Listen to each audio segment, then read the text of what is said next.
All right, ladies and gentlemen, just a programming note before we get into the episode. Conor and I recorded this on May 8th. The next day, the quarterback that we discussed committed to another school and not to the Blue Devils. And then the day after that, the Tulane player that we referenced committed to Duke through the portal to play for the basketball team next season. So that part is a little outdated by the time we aired this, but regardless, you're welcome, Duke Nation, for at least getting you another guard for the basketball team. With that out of the way, enjoy the episode. Welcome back, ladies and gentlemen, to another episode of the Bull City Coordinators Duke Football Coverage Podcast.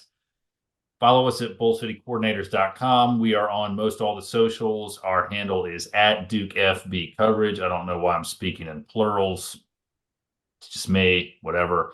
Anyway, you know where to find us. I've been putting out more clips on YouTube of late as part of the antiquity stuff that I've been doing. Check out the Classical Antiquity Side Quest podcast. Follow that Twitter account at AntiquityPod. And hey, part of the College Huddle Network. It's a lot of fun. It's given me a chance to take up a new detrimental for my mental health hobby of following conference restructuring and the ACC's lawsuits to continue existing. Kind of like almost like dinosaurs fighting against an asteroid at this point, but we'll see. However, before we get started today with our next guest, actually, let me go ahead and introduce our next guest. And then before we get started, I'm going to have a little side quest because we're recording on May 8th, and this is going to post after that. But our next guest, you all know him. He's been everywhere you get Duke content. He's even been on with our guys over at 5 Point Play of late. He is a writer for Devils Illustrated, for Deacon Illustrated. I believe still a Heisman voter. He is on the Big J, the Little J podcast, constantly telling his co-hosts that losers are the ones who whine about refs, okay, and bad calls, even though it may be true sometimes, okay? But our next guest needs no introduction, but it is Conor O'Neill. Conor, how are you, sir? I'm good. You're making me realize I'm a little hypocritical there because I sometimes bitch about refs, but sometimes I am a loser. So I'm at least man enough to admit that. So we'll have two side quests before we really get started. I think it was Monday. I can't remember. It's starting to blur together. Both my kids are playing lacrosse right now, and it's just a blur. But they were playing a game against a team from Lynchburg. My son's team was, and the officiating was bad. I mean, it was bad, and I didn't mind that it was bad, but it wasn't consistent in how bad it was. And look, I don't understand lacrosse. I mean, what's a penalty? What's a foul? None of it makes any intuitive sense at all. Okay. I played 2 years of lacrosse and I don't understand the rules. So I'm right there with you. Okay. All right. I did get apparently the technical foul sign is universal. One of my boys' teammates got teed up for something. But we were all upset because, there's not supposed to be contact to the head or neck, and they would I prefer they call that aggressively, but they were only calling it in favor of the opposing team, right? And there was a guy at the far end of the field making a bunch of calls through six people he couldn't see, and it was getting obnoxious. But fortunately, the team won, and I was having this debate with myself of, I wonder what Conor would say if he were here now, watching this unfold. But anyway, they won, so it worked out. But before we get started, I want to say something. This may not be part of your musical taste. It's a little more niche, but today we learned that the famed recording engineer, underground, industrial punk, whatever you want to call it, musician Steve Albini passed away, suffered a heart attack at his home or his recording studio. And for those of you who aren't familiar with that name, you have heard his work. He worked on a lot of famous albums for a lot of major bands, a lot of lesser known bands like Nirvana. He recorded the original tracks for In Utero before it got remixed. He recorded one of the Pixies albums. The name is escaping me right now. I think it was Surfer Rosa. He worked for bands like Fugazi, Jesus Lizard, PJ Harvey.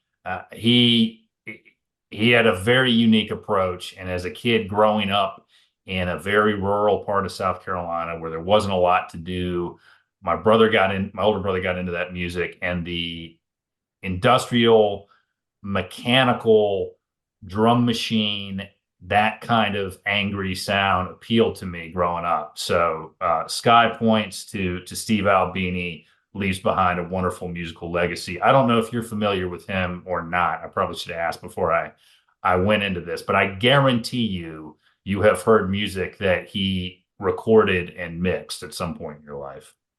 Yeah, it's one of those things where I didn't know his name before today, and it was one of it's but you gain more of an appreciation. It kind of sucks that it's like this, but you gain more of an appreciation for somebody after they're gone, and when the obits start coming out and when the stories start coming out. And I've always, like I'm always kind of interested. I'm not musically inclined. Like I was telling somebody the other day, like I'm very much of the LimeWire generation and the iTunes generation, where I just bought the music that sounded best to me and didn't pay attention to what album it came out on. Didn't pay attention to, like, barely paid attention to who made the music. Um, but I'm always interested to know because there are so many moving parts behind the scenes of good songs. Like it's I think a lot of times it gets lost in translation of just how many people have to come together to kind of make a good song that everybody likes listening to. And learning about somebody that had a hand in as many as Steve Albini did was kind of interesting for me today. Yeah, one of the things that I admired about him was his work ethic, but also his approach to recording. He did not want to A, take royalties from people.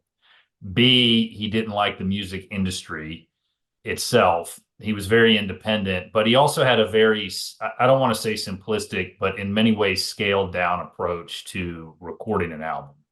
It's you guys are going to come in, you're going to work for about a week. If it goes past that, we're doing something wrong. And I'm sure politically they're very different, but it's very similar to Clint Eastwood's style of filmmaking, which I've always enjoyed. Is you you watch interviews of people who have worked with Clint Eastwood, they say there's no rewrites, there's not all kinds of different colored pages of scripts. We're not doing the take 4 or 5 times. We show up, we do a take, and we're done, and we move on. And it was done right, and it was recorded in a way that what I liked about Steve Albini's style, and I mean, his bands Big Black and Shellac were very industrial, very loud, and aggressive, but his whole thing was I want to capture the band. I want to capture their music. I don't want to capture what a bunch of people are trying to mass produce to make sound good. And it's not what the band's trying to put out. So it's hard, and I'm sure he was probably difficult to deal with because he was so uncompromising, but it's hard not to respect somebody like that who's got that vision, and he really is proud of the work that he's done. So he'll certainly be missed, and I'm sure there's other people out there like him, but he was certainly unique in many respects. Yeah. Yep. Well, with that out of the way, why don't we turn to a couple of off-season check-ins? All right, we'll start with Wake Forest. Last year, they were a little bit off. They were a little bit down. They weren't up to kind of the standard that they had been at for a while. So tell us where Wake Forest is coming into this season. Well, they're taking another swing at quarterback.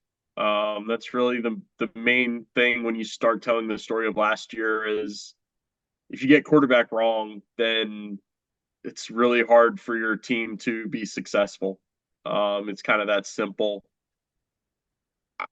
I was shocked that Mitch Griffiths was not better. Um, some of his struggles had to do with the supporting cast. It's not like the system worked around him and he was just the one problem. Like I started referring to their offense last year, I think in mid-November, as a systematic failure. Um, so Mitch Griffiths is gone. He's on his way to, gosh, I think it's Marshall. Um, and Wake is either going to have a sixth year starting quarterback or a starting quarterback who's never taken a college snap before. Um, it's trending toward one of the sixth year guys. They've had Michael Kern in their program for 5 years. I've kind of been mystified that he's stuck around that long as a backup quarterback. He goes all the way back to backing up Jamie Newman and Sam Hartman in 2019.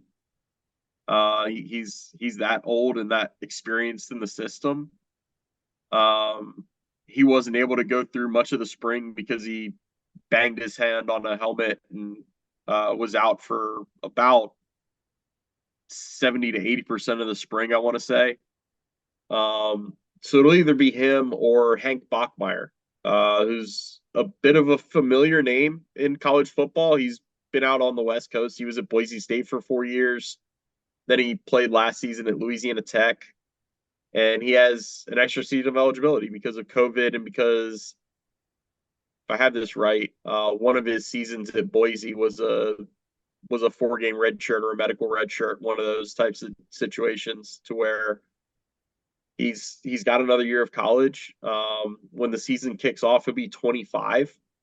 So he's an older quarterback. I think in his 6 years of being a college quarterback, this is his sixth different offensive coordinator and six different offense.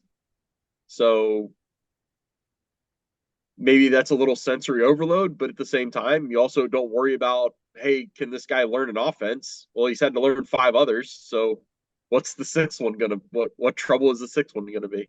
But he's 25 too. I mean, at some point, I mean, I know this is going to end, but good God. I mean, that's hard to compete against if you're 18, 19 years old. Yeah, I mean, this is it for it. Like, unless there's a medical red shirt this year, like this is it. I think he's either married or has a fiance, and it's kind of funny to think about like he's still playing college football and he's moving forward in his life while still playing what used to be the amateur level of football. Um, so it's interesting. Jeremy Hecklinski is a freshman that is probably the only competition for those two, and he had a really good spring game. The really good spring game comes with the caveat that he was playing the second team defense. So it's not like he was torching. He threw for 3 touchdowns. Two of them were broken coverages. I mean, it just like anybody should be able to make those throws. That said more about Wake's secondary than it did freshmen coming in there and lasering touchdown passes in the spring game. So I think they'll have one of the two sixth-year guys, and then they brought back some important pieces. Right now, the tenor of the situation in the last week has changed a little bit because you already had questions in their secondary. They lost 2 draft picks, 1 corner and 1 safety. They lost another safety who was a starter who signed a free agent deal with the Lions after the draft. They were bringing back basically 1 starter in the secondary, and that was Deshaun Jones, who entered the portal. And I believe if he's not committed to Alabama, all the reports were saying that it was only a matter of time before he committed to Alabama. So that's something that both of these teams have to deal with. You've got to constantly fight off the big boys from coming and poaching your players. I don't think it's realistic to expect you to retain 100%, but when you retain 98% or 95% of the players that you want to keep, then it's cause for celebration. So Wake's secondary is an issue. They'll have to get some things ironed out in fall camp and hope to not only find who's starting, but cultivate some depth. And we'll see where they go from there. So what are you expecting from Wake, maybe big picture this year? What do you think the Deacs are capable of? I think 6 wins in a bowl game puts this program back on an upward trajectory, to where you're feeling confident about where the program is headed. It's a low bar, but at the same time, it's a team that was 4-8 last year, so it's 2 wins better. They also No, they won. They went 3-1 in the non-conference last year. That's right. They had a they had a quote unquote non-conference game against Notre Dame. Um, it's going to be tough to go 4-0 in the non-conference when Ole Miss comes to Winston-Salem. That's in the it's up here in front of me. It's the third week of the season, and Lane Kiffin and company coming to Winston-Salem seems pretty daunting. But like I think 6 or 7 wins, get back into a bowl game. And really kind of part of this season is figuring out what quarterback looks like beyond this, because you have 2 6-year guys that I think are going to be your number 1 and 2 quarterbacks. Then you got to figure out where you go from there. And I think bringing in Hank Bachmeier is a little bit of a litmus test for the program because he's the first transfer quarterback they've brought in. And if things go well and they can prove to themselves that, hey, this can be successful with a transfer quarterback, we can be like just about every other program in the country that can sometimes delve into the portal and find their starting quarterback, then that opens up another avenue. If it doesn't work, if the spread option, RPO heavy, they hate the slow mesh term, but that's essentially what some of the plays are, slow mesh point. If a new quarterback can pick that up, then who's to say you can't bring in some, second or third year quarterback? It doesn't always have to be the 6th-year guy or the 5th-year guy for just a 1-year rental. So that's something that's kind of in the back of my mind. It's not going to have any bearing on this year other than whether Hank Bachmeier succeeds or not. But it is something that I think about in terms of the program's future past this year. Well, looking at their schedule, you raised a very good point. You've got North Carolina A&T, UVA, and then Ole Miss. All those are at home, fortunately. You got a bye week, then you got Louisiana. Then it starts to get interesting. NC State and Clemson back to back, but then you've got UConn, Stanford, a bye week, and then Cal, followed up by North Carolina, Miami, and Duke. Man, Miami's ranked 24th right now. Okay. Oh, come on. That's just that hype train. That's death, taxes, and Miami football getting preseason accolades in May, June, and July. Yeah, and I was in our last episode, we were pretty negative about Miami, but don't you feel like before we start making Miami again, we should see Miami do it once? Yeah, 100%. I mean,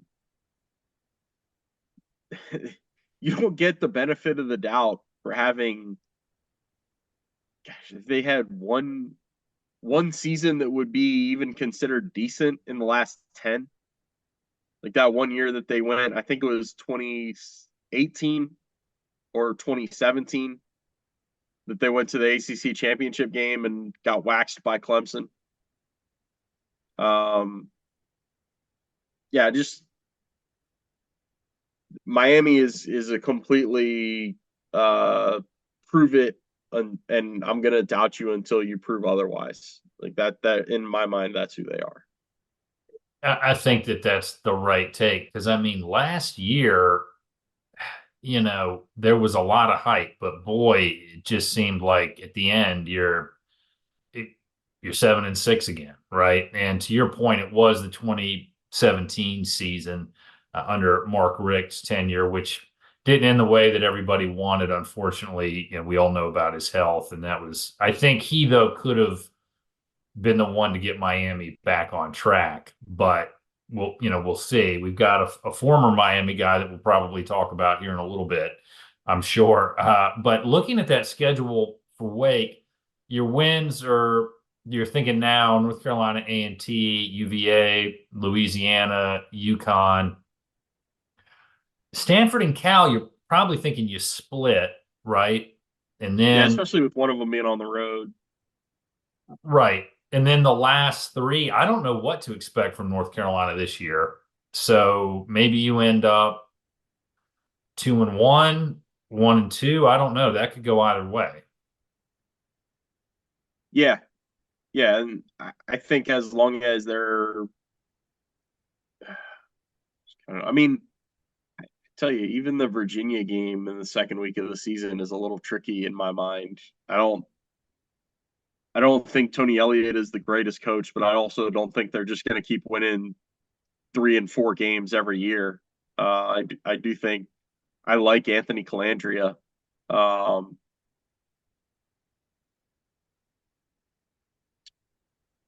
yeah, I look at the schedule and I just think find 6 wins, find a way to get to the postseason where 68% of college football winds up anyway, and move forward.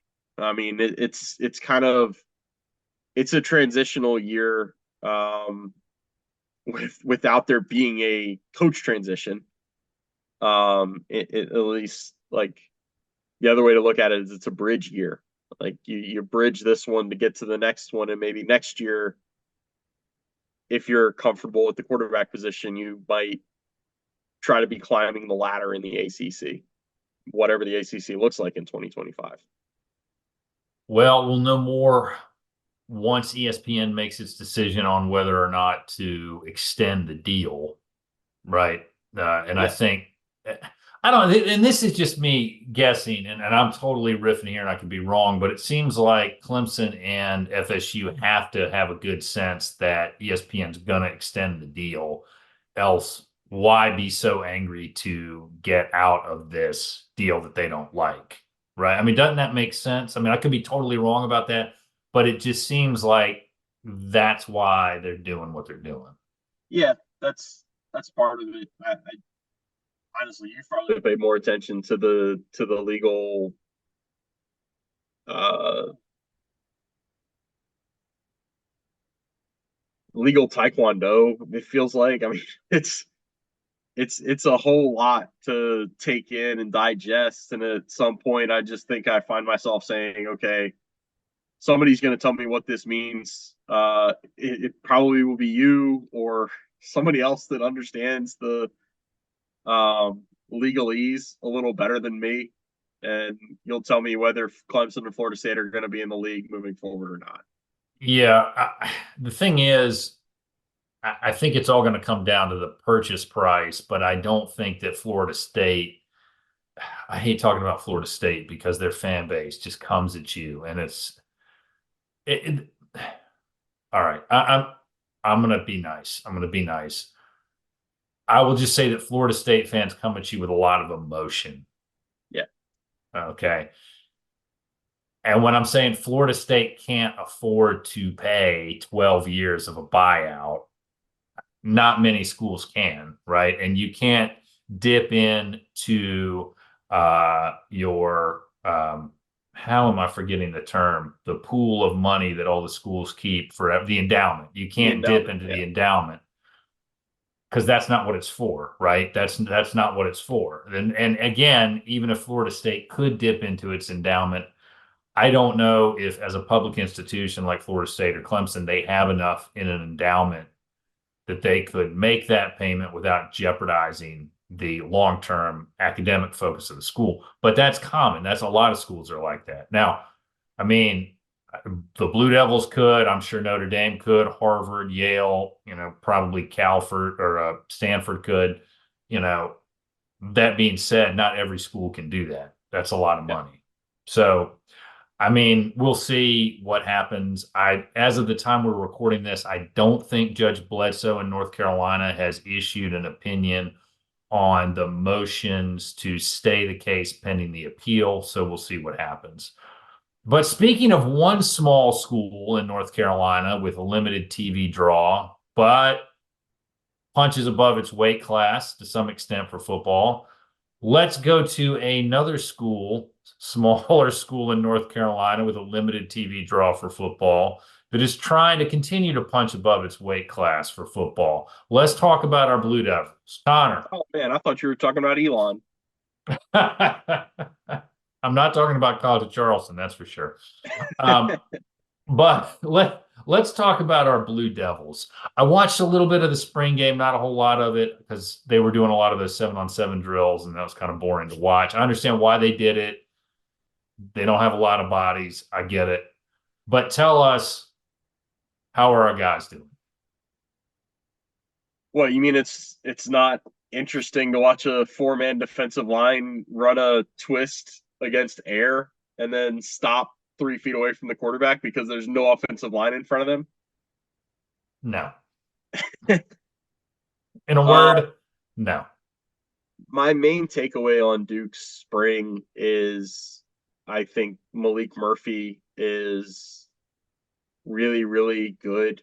Um, Accuracy was a little bit of a concern, not only in the spring game, but in some practice. Like I went saw in I saw 3 practices. 2 of them were basically scrimmages for more than half of the time. Um, Accuracy is an issue. Like he's got a cannon, and sometimes he puts throws on the money, and sometimes he puts throws 10 feet past a receiver or 10 feet above their head, or just nowhere close to the catch radius. But when he's on, he is on another level of from Grayson Loftis and from Henry Beelan the fourth, who the concern is there with his shoulder acting up again. I don't know what the future looks like for Henry Beelan. So yeah, I wrote a few things. I can't remember. I don't think I ever published a story about it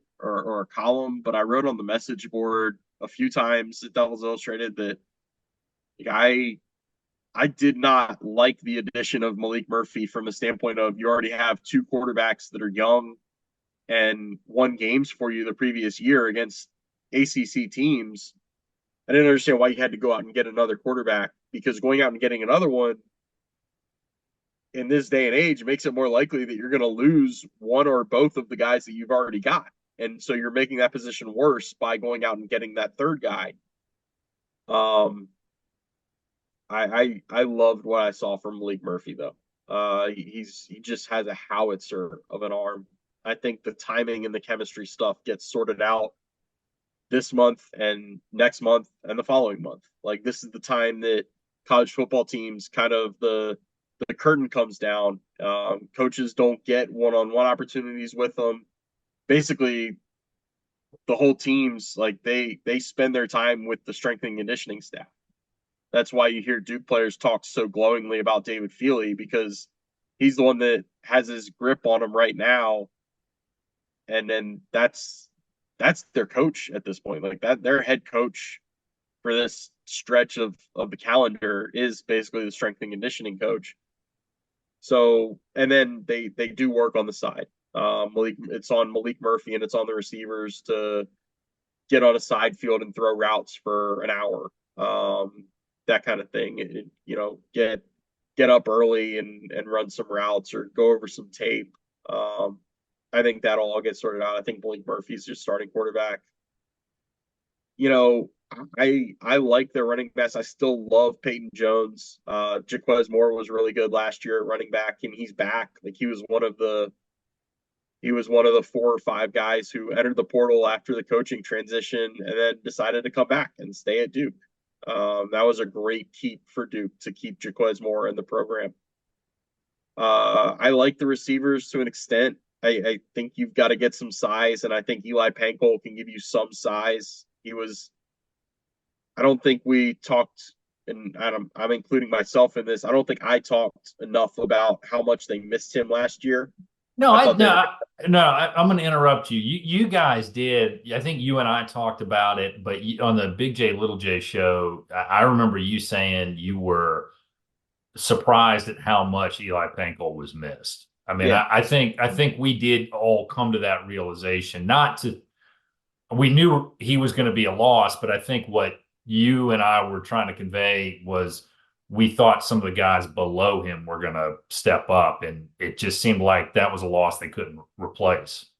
yeah. It didn't quite materialize with the rest of the room. So he's a good addition back.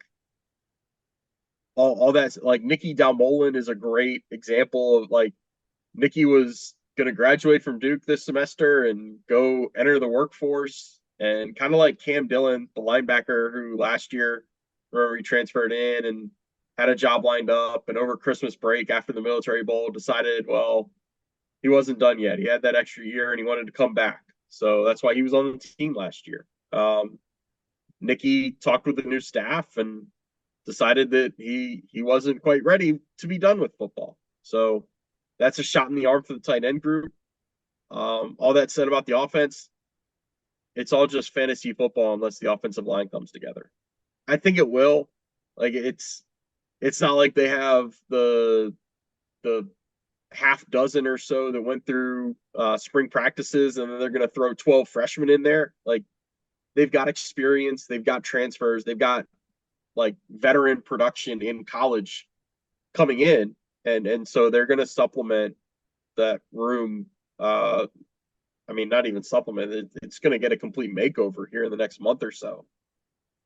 Yeah, I But it mean, has to come together. there's some guys that are going to be hard to replace. You got obviously a first round pick and Graham Barton and Jacob Monk. Was he what, fifth round? Yeah, I think the Duke guys were on the odd rounds. I think it went first, third, fifth. So I think Jacob Monk was a fifth round pick of the Packers. That's a steal, absolute steal that late in the draft. Um, the O line that's going to be hard to replace, and I want to ask you a little bit about Loftis, not to create controversy here, but here is what my thoughts on Loftis were. And I mentioned him a little bit in the last episode, but I'm going to do a historical perspective on Loftis. When I first saw him in the spring game for 2023, I said, there's something about this kid. He's young, but he's got something about him. Yeah. When you saw him play last season, I know he's a true freshman, so you got to be careful with that. The first 3 quarters, 3.5 quarters, maybe were not great. Okay. But not they were bad. I'm not saying that they were bad, but it was kind of like Thomas Sirk a little bit. Okay. But man, with the game on the line and when it got tight, Loftus came alive, man. Like he just, I'm trying not to make a Frampton comes alive joke here, but I'm failing miserably. But I mean, there was something about it, and I don't know if it was the coverage changed maybe against the teams he was playing, and they went to a prevent and he could see the field well. I don't know, because on TV you don't get a good enough view to really make sense of it. But whatever was happening with the game tight, and you saw it really against UCLA. I mean, against UNC, he really, really was aggressive. And against Wake, we stole one against Wake. I mean, let's be real. Last year, we stole that game against Wake. But watching him in the spring game, he came out firing. I mean, he came out, he looked smooth, he looked confident. He had a little bit of that 1/3 badness kind of throw, a little off, kind of 2/3 good, 1/3 awful, maybe a little bit. But again, he's young. Is there something that should make us think that, hey, this kid could really push Murphy and that the staff likes him? Yeah, I mean, the fact that he's still there and the fact that the spring portal is closed and he didn't enter it means that the staff at least sees something there. It's just kind of the reality that you have to look at these situations with now. I would say even to your point about him not looking great in the first 3 to 3.5 quarters, the staff last year didn't want him to go out and try to laser the ball around in the first 3 quarters. Like everything about the game plan and the games he played in was your job is to not lose us the game. And then in the fourth quarter, we'll see where we are and we'll see if we ask you to go win us the game. But it was I mean, the most conservative game plan you could imagine because he's a freshman. He's your number 3 quarterback for a reason. So I do think that I'll put it this way. I don't think he started his last game at Duke. Um, I don't know if he will start a game in 2024 for Duke. It's kind of impossible to see past that, but I don't feel like everything has been written. Like, you get where I'm going with that. I think there's a bright future for him, and I think it is at Duke. Um, just because of, like you're talking about, like the moxie that he showed already. He's still a young kid, and I think there's definitely something to build with there. And he, when I saw Jordan Moore in his first spring game, I had a similar reaction that there was just something special about that kid. And sure enough, there's something special about him. The question's going to be, how do you how do you keep him there if he really develops the way that he might be capable of being developed? I mean, I could be way off base about it, but when you see him play and you listen to him talk during the interviews, the he does not lack for confidence. He does not lack for belief in himself, and he looks very comfortable in the role of being a starting quarterback. Yeah, So I'm not trying to say he's going to overtake Murphy and Murphy's going to sit on the bench. I don't see that happening. I think, like you, Murphy's going to be the starter. But I do think that if you're Manny Diaz, you feel pretty good about the two quarterbacks you have at this point, right? yeah, I think you definitely do. I think also the skill set being a little different helps. Um, Maalik Murphy, everybody's going to look at Maalik Murphy because we're in the state of North Carolina. They're going to see Cam Newton. He's a 6'5", That's 240-pound quarterback, and they're going to want him to run. And he is not a runner. Like, that was one of the funny things about after the spring game, talking to him. I think it was the Duke Chronicle student asked him how much he can run, and he was kind of like, "Well, I'll run if I really need to, and if they call for it, but I want to sit in the pocket and throw the ball."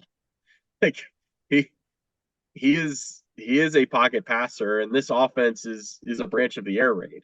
It's not a option heavy. It's not it's not get your quarterback 10 to 12 carries and get him in the open field and use the everybody loves to talk about when the quarterback runs, it takes away the defense's advantage. Um, this isn't that. Grayson Loftis is a runner. Like, he can run. He showed that a little bit last year. Probably not as much as they wanted to feature it because, like I talked, like, he's the third string quarterback. He was, I mean, Henry Beelan was suited up for those games, but Henry Beelan was not going to give them much in those games if they had to put him in because Grayson Loftis was hurt. It's the shoulder injury that we keep talking about with Henry. So it's not like they really wanted to put Grayson Loftis in a situation where he's trying to outmaneuver linebackers and big 220-pound safeties in the open field. Um, Now, when you have two quarterbacks, you open that option back up for yourself, and you can do a few things with those. And so, yeah, I think quarterback for Duke right now is in a really good spot. Um, that can change in a hurry, whether injuries or in Why do you in have to seven. bring that up? It's May. Why are you talking about injuries? I Come just on. it can that's the position where your luck can change so fast. It'll be 4th and 16. It can change so, like, that outlook, and that's the outlook of your team, right? Like, we just saw it. Um, it's right now Duke looks great at quarterback. Now I'm distracted. So I just want to say on the 4th and 16 thing, that may be the most consequential and significant play in Duke football history, if you think about it. And I say that because if Duke wins that game, I don't remember what their record would have been at that point, but you've got to think they've got a chance to get to Charlotte. 6-1. And yeah, I mean, they don't they don't stop Hartman or Archer. I mean, he looked just like Archer in that season where Archer went to the beach, but with the Pirates and everything. But then Leonard gets hurt, right? And they try to bring him back. It doesn't work, but he just after that he can't stay healthy. Not surprising given the injury that he took. I mean, it looked bad at the time being there, the other end of the field, seeing it. But I mean that play just changed the whole season. Uh, and then there's a coaching change, and that probably would have happened regardless. But in your mind, you're thinking to yourself, man, if we had a run and they get to Charlotte, you know, how different could things have been? But we'll never know. So anyway, two thoughts that your last couple of comments raised with the air raid offense variation. I know my father is going to be very, very excited about that. He is going to be Richlandia is going to be very optimistic when he hears the term air raid. Just to check in, he's not at his preseason 10-2 pick as of the last time that I talked to him. But he's getting there. If he hears you talk about the air raid, that may give him some Spurrier vibes. So we'll see. One thing, though, there was some talk about a third quarterback maybe coming in through the portal. Have you heard anything else about that? I don't want to say anything that I'm not supposed to reveal. So I don't want to take away from your subscription base by accidentally disclosing something. But is there anything happening as far as that goes? Yeah, no, you're good. As I put on the Devil's Illustrated board, on the premium side of things, they brought in Mike Wright over the weekend.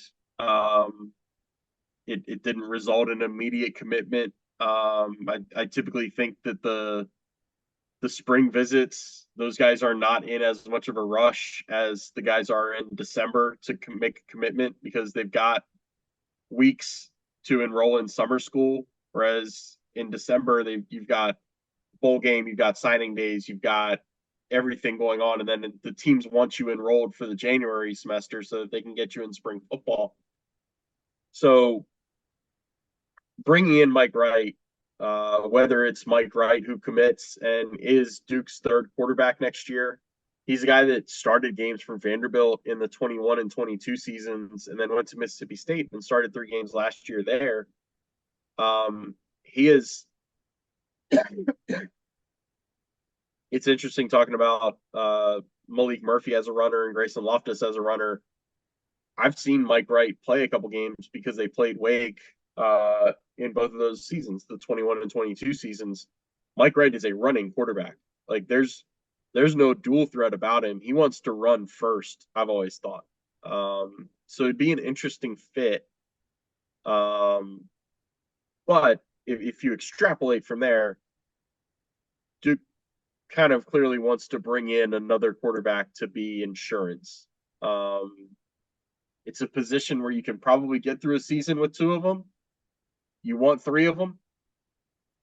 As we saw last year with this program, how Wake Forest started 3 quarterbacks last year. And the number 3 guy was the only guy that won an ACC game for him in Santino Marucci. But no, it tells me that there's some legitimate concern about Henry Beelan. I don't think anything has been determined yet. I don't think any decisions are final, but the path that he's on right now is the one that takes you toward, okay, is he gonna need a surgery? It's an injury that it seems like the only way to fix it is rest, and they keep giving him rest, and the injury keeps recurring. So I don't know if surgery then becomes the option. I don't know if a position change becomes the option. I just don't know. But bringing in a quarterback and looking at him on a visit tells me that you're thinking you need some extra insurance past Maalik Murphy, Grayson Loftis, and who's the walk-on quarterback? Dale Tomlin, I think. Is that the name? I can't remember, to be honest with you, but I hate He it for was the Beelan. scout team offensive player of the week like 3 weeks in a row last year. Um, well, that is an award, and I'm not taking anything away from it. But I hate it for Beelan because I met some of his family at the bowl game and talked to him for about a quarter, and really great group of people, and you just hate to see that. But a shoulder injury as a quarterback, I mean, that can be. My son plays lacrosse, as I mentioned earlier, and since he's a freshman on the varsity team, it's one of the things where everybody is on they don't really have much of a JV team. So him and his freshman buddies have to clean up everything afterwards. And I'm like, look, I got to get home. I got to get out of here. So I'll sneak on the field and start hucking the balls down to him to get him out of there quicker. I did outthrow one of his friends, by the way, recently, for the record. Okay. Which is something because I'm 42. All right. But as I was throwing that, I was like, I'm gonna have to ice this in the morning. Just you watch as I got like to the third one. But I can't imagine trying to do that with a football and being a quarterback taking the hits you get. Uh, Final thoughts though on the Blue Devils. How are things settling in for Coach Diaz? How is he doing? Have you guys gotten to know him a little bit yet? What can you tell us about him? I haven't gotten to know him as much yet. I think that is coming. It's tough to determine when. Schedules have to line up. Uh, I mean, my impressions so far are that there were certain things that you could tell with Mike Elko that he was a first time head coach. Like he was on edge about certain things that it kind of felt like, hey man, that's not a big deal. This is something that should not be your concern, but it is your concern, and I understand that it's your concern because this is the first time you've been running your own program. Manny Diaz has been a head coach before in this league for 3 years. Like there's certain things that Mike would get perturbed about that Manny, it seems like that's no big deal. Which is both good and bad, right? Um, it's good now. You don't want something like that to become an issue during the season though, because then it's harder to address. Um, I'm I am so interested to see how things play out with Duke recruiting right now because the staff that he's put together to me screams they're going to be about recruiting. I think if I'm remembering the last assistant coach addition story correctly, Manny is 49 years old, and every coach that he hired is younger than him, other than Gabe Infante, who I think is in his early 50s. And there's nothing wrong with having a extremely young staff, extremely young comparatively. I wonder if Manny is trying to put together an ace recruiting staff at a place that on in some way, shape, or form is going to have to develop players. Like Duke is not all of a sudden going to be pulling in top 25 classes. It's not going to happen overnight. It's not going to happen over the course of a year. I don't think it's going to happen over the course of 5 years. Like I think it has to be sustained success for a long period of time to build up NIL and then to build up fan interest and event. Like there's so many steps and gradual progression that has to happen for Duke to become a recruiting powerhouse. That's what gives me the most cause for concern with this staff right now is just is this staff assembled to be really good recruiters and lose a little bit in the player development area. And it's not like it's not one or the other. Like you can have really good assistant coaches that can recruit their asses off and also coach your players up when they get them on campus. But like and maybe I'm completely off base. Maybe they are a bunch of all-star coaches that can do everything that comes with being in a successful assistant coach in football. I just like I'm I'm really curious to see how it plays out. Well, I gotta say, the one guy that you mentioned, Infante, has to be the total package because he's got a law degree. I checked. He's got a JD from New York Law School in 1999, so that puts him a step up. Yeah, I there were definitely jokes when we talked to him. I think we talked to him the last practice that we were able to go to before the spring game. We were like, "What's this guy doing coaching football? He should be a lawyer." uh, I would actually like to talk to him at some point about comparative stress levels for law and football. The good thing about football is I think you can structure your time more effectively probably than you can in law and constantly getting phone calls of people's problems. I'm not talking about anything specific here, he said sarcastically. I do think, though, on your point, though, about the recruiting, I wonder how much of this is going to change as you see it with we don't have enough time to talk about basketball, but you've seen it with North Carolina having to retool in basketball through the portal. Like they had what, 6 guys leave last year, and they've had some portal additions that they're working on this year. But I mean, with the Blue Devils, this is the first year basketball wise you've really seen them hit the portal hard, right? And I think there may be, I don't know if the guy from Tulane, as of the time that we've talked about this, has made a decision one way or another or not. Not But yet. I wouldn't be stunned if we're going to see this kind of become par for the course for some schools where they're going to have to live more through snagging guys through the portal. I mean, it's unknown because we don't have a lot of data with it, but I think to your point, a lot of our guys got this last season. So maybe it comes in cycles. I don't know, but I still think you're going to have to find those 3-star guys that you bring in and turn into draft picks or turn into undrafted free agents, right? I mean, Cutcliffe was very good at getting those 3-star guys and getting them into the league in one shape or another, one form or another, right? So you got to Yeah, balance that. yeah. I think you've got to bring them in, and then the challenge for Duke and Wake Forest and probably about half the ACC at this point is now you've got to bring them in and develop them and keep them. You've got to you're always going to get. I don't know about always. You're going to get outbid. I mean, Whoa, whoa, whoa, whoa, whoa. You say that in such a dirty outbid. Oh, please. Please, this is all on the up and up. you're going to get outbid. It's just a matter of getting them to like your program enough, getting them to like you enough. Like the coach player relationships have never been more important in college sports than they are right now. Um, you've got to entice them to stay at your program. It kind of goes that simple.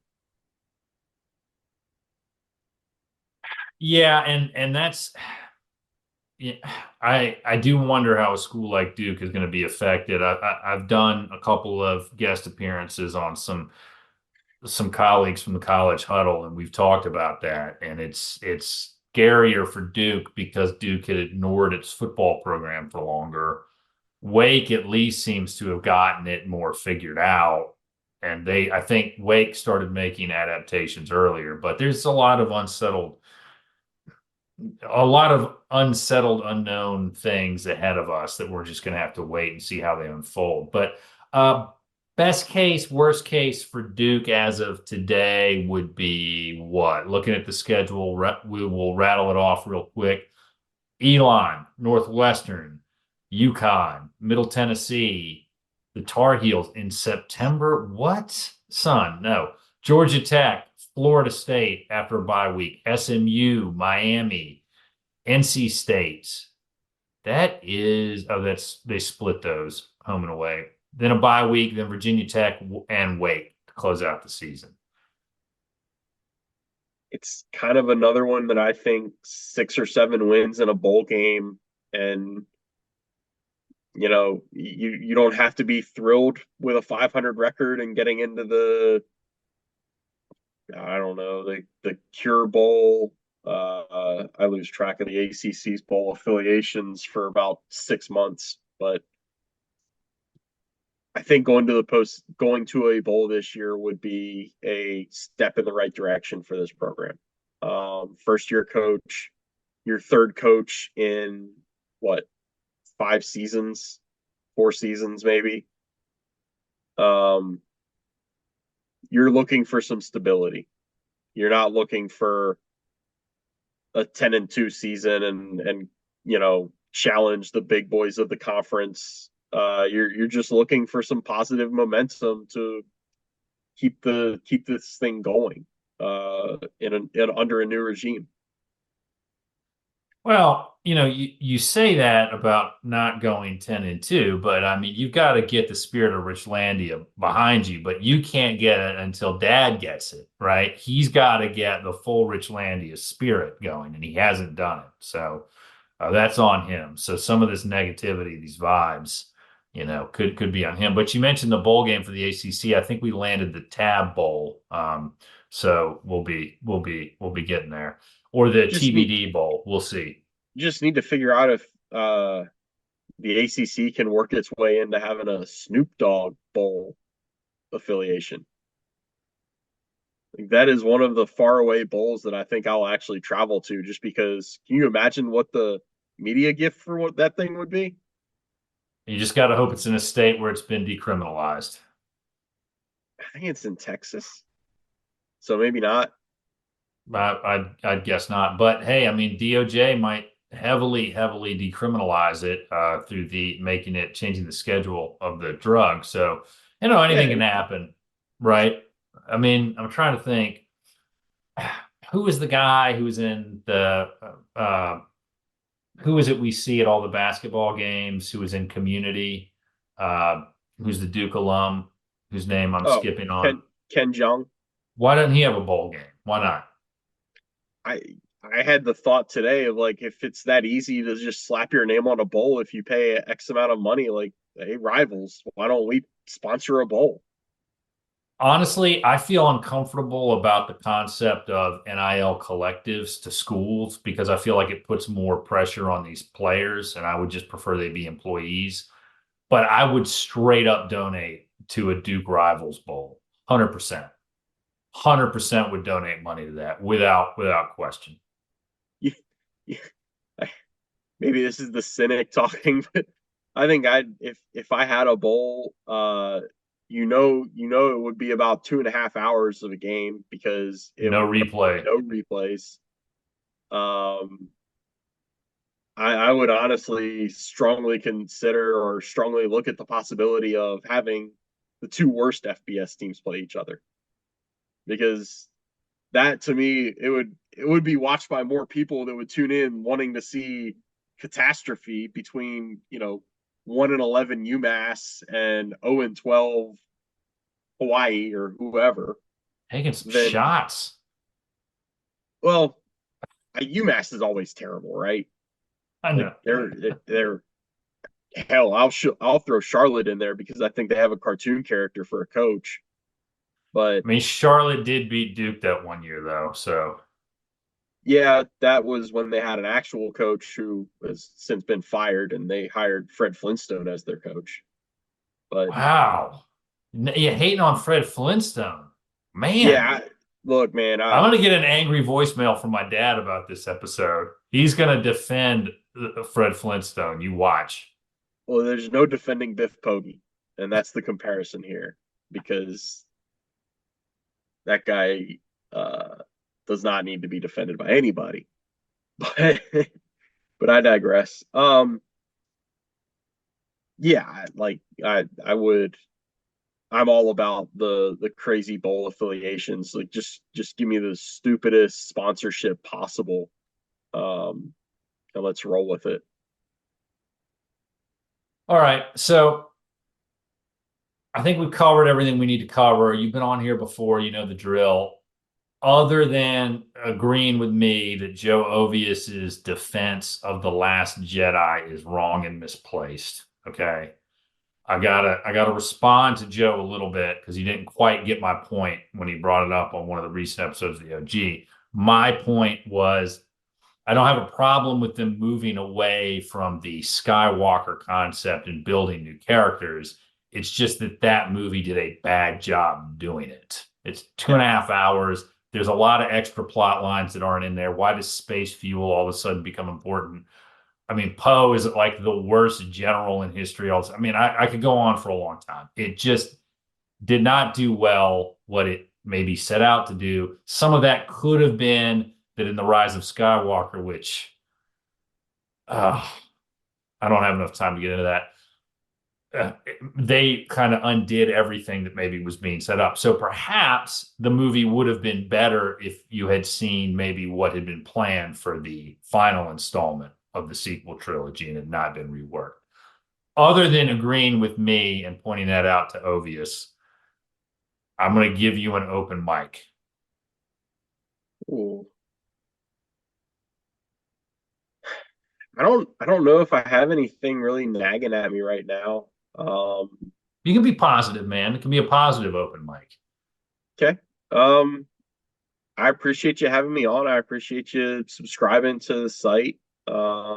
Devils Illustrated is going strong. I wish it was stronger, like to level with you. I wish I had more people on there, but I'm thankful for the people that are on there and hope to keep building the thing out. Um, I've had the site for the better part of 3 years now. It'll be 3 years at the beginning of September, and looking to go upward. And then feel like we've got a strong community, and I want to build it. Well, I think you guys should hop on there. It's very good information. I don't take advantage of it enough for basketball, to be honest with you, because my expectations for basketball in the one and done era are if we get past the first weekend in the NCAA tournament, I'm excited. And it's just hard for me. Like you see some players' names crop up and you're like, when did that guy play at Duke? And I mean, that video they did for K's last game where, the Key and Peele skit of all the handshakes and everything, and they put the players over that hit me. That hit me. That was too real. It's just Yeah. basketball is harder to invest in. So guys, the football content on there is great. You get a lot of information, and it's something you all should invest in if you haven't already. And I'm sure Connor's going to do some more stuff with the guys over at the 5 Point Play podcast. That's been a great partnership, and the Big J Little J show, of course, is fantastic. So there's plenty of ways to find Connor. There's plenty of ways to check him out. He's on Twitter, but go ahead and subscribe to Devils Illustrated. You guys will not be disappointed. Now, I want to close out with a couple of reminders for everybody. Check out the Classical Antiquity Side Quest at Antiquity Pod. I'm trying to update little YouTube shorts more frequently and get that to be a once a month podcast kind of a thing going. We'll see if I can keep that up. Hopefully I can. But give us a call, leave a voicemail, 540-632-0160, I believe is the number. You can get on the podcast. You know it. You know where to find us. You know where to listen. Thank you all for being a part of this and for continuing to come back. And we'll have some more interviews set up here soon. Working on getting a couple more lined up to close out the summer. So stay tuned, folks. And as always, go Duke.